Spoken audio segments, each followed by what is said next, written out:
And he struck him out with a slider. And the Nats take the rubber game of the series.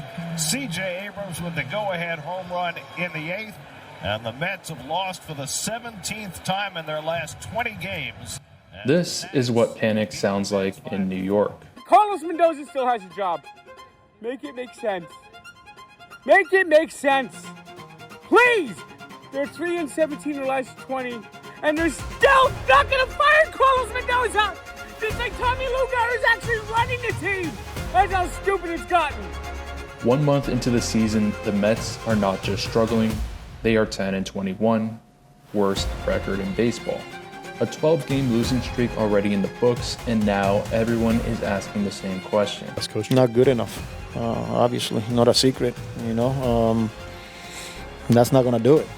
You got to start winning serious. How did one of baseball's most expensive teams become one of its biggest disasters?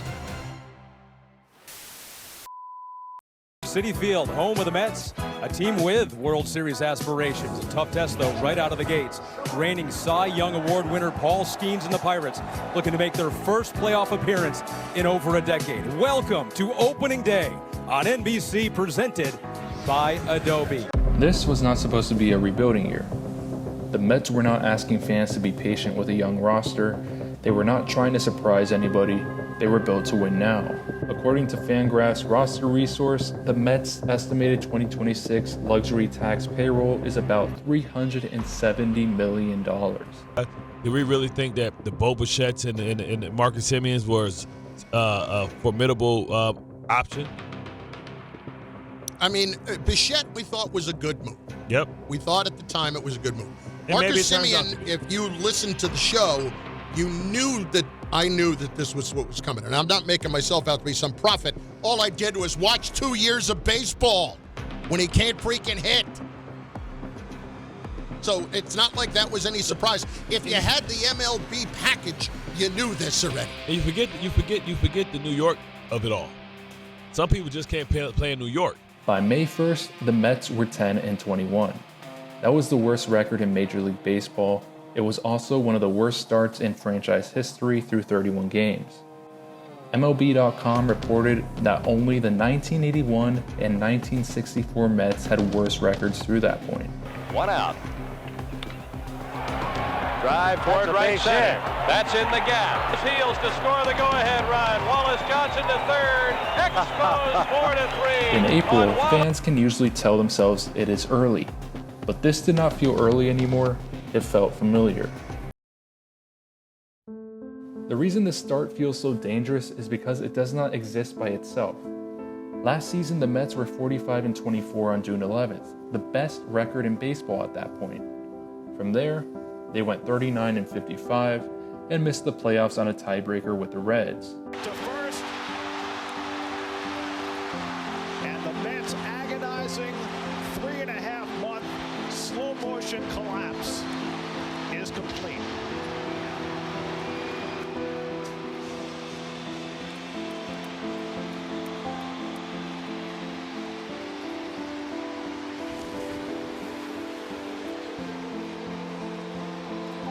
It is unfathomable that this collection of talent winds up outside of an expanded playoff system after having the best record in baseball for the first 2.5 months of the season.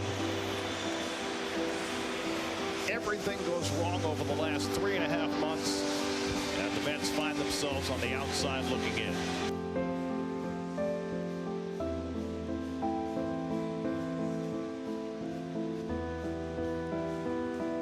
The biggest issue has been obvious. The Mets have not hit enough. The Mets were scoring 3.42 runs per game, the second fewest in MLB, and had a team OPS plus of 79, which was the worst mark in baseball. That is the part that makes this so hard to explain away. This was supposed to be an expensive, star-driven offense.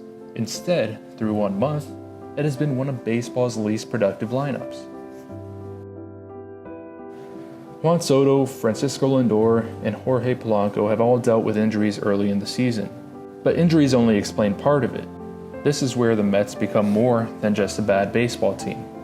Because plenty of teams lose, plenty of teams have ugly Aprils, But most bad teams are not carrying a luxury tax payroll around $370 million. On May 1st, David Stearns gave Mendoza public support. Stearns told MLB.com, "We don't view this as a manager problem, and we don't intend to make a change." Bro, you're right. It's not a manager problem. It's a you problem. You built this team. Why don't you talk about that? Why don't you express to us why you believe a washed-up second baseman in Marcus Semion's going to be better? Why don't you express to us what your plan is for the bottom half of this rotation, what sucks? Why don't you explain to us how you think Mark Vientos and Brett Beatty are going to turn their seasons around? Why don't you express to us, as Pete Alonso makes his return to New York, why you wouldn't even call him? So now the Mets are stuck in the worst place a team can be: too talented to be dismissed, too expensive to be ignored, too bad to be trusted. Maybe this turns around. It's still early enough for the math to say the season is alive, but emotionally, this already feels like more than a slow start.